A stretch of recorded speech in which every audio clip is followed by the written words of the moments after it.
Good evening. Thank you for joining us. I'm Greg Glover. Today, Tennessee Governor Bill Lee issued a new executive order which will allow for the reopening of small group, non-contact entertainment and recreational venues beginning tomorrow, May the 8th. Since the beginning of the pandemic, more than 14,000 people tested positive for coronavirus across the state, with 237 deaths. More than 6,000 people have recovered from the virus in Tennessee. Governor Lee held a briefing addressing several issues such as schools returning as well as testing in the state. We know so little about this virus and what it will look like through May and June and July, but we certainly will follow that with great interest, especially because it has such a significant impact on our kids. But we are changing our strategy a bit in the way that we are testing. It's not just that we're doing more testing, we're doing more targeted testing, and that really changes the way our positive counts look. He added that Tennessee's quickly approaching 250,000 COVID-19 tests conducted across the state. Here in Hamilton County, the number of cases has now gone to 234, up 21 cases from yesterday. The death toll holds at 13. 7 people have been hospitalized because of the virus. Today, the Hamilton County Health Department held a briefing. They said a lot of recent cases they're seeing come from those who've been working since the city was shut down, such as those in service industries.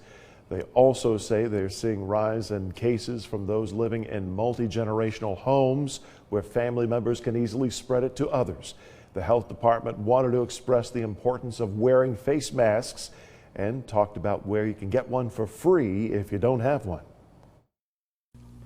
Also wanted to update you that we have received our first shipment of free masks from the governor's office. If you drive through our circular drive behind our 921 East 3rd Street building here, you can pick up the free mask. Also, they're available at our Bonnie Shire testing site, our homeless health care center, and at Clinica Medicos. She also says testing is free at the Bonnie Shire drive-through testing center Monday through Friday. They try to get 125 people every day. The Chattanooga Housing Authority announced today they will be testing residents at 5 of their housing facilities with the assistance from the Tennessee National Guard. Our Jake Chapman joins us in the studio now with the update. Jake. Well, Greg, the tests are free to residents and they begin on Monday at 11. The executive director says they house thousands of people and they want to do everything they can to make sure they're all safe.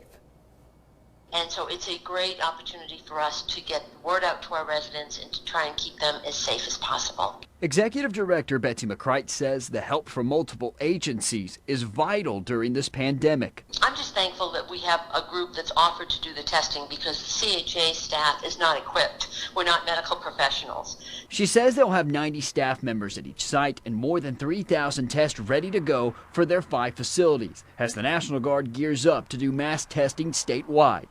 That's going to be an enormous task, but it's a doable task, and it's going to take probably a week and a half. Dr. Lisa Piercy said at Thursday's press briefing public housing could be a potential hotspot for the virus.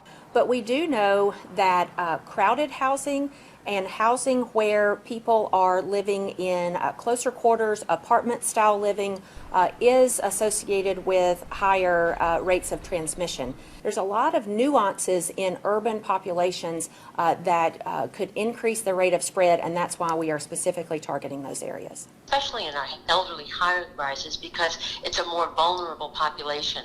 McCright believes the proactive approach will help keep their residents safe. So we feel like if we are proactive and residents do learn that they are indeed positive, then they can exercise the necessary precautions to keep them and their families safe.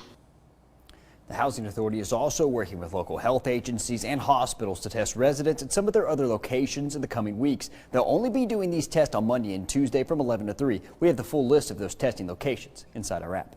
In the studio, Jake Chapman, Channel 3 Eyewitness News. Jake.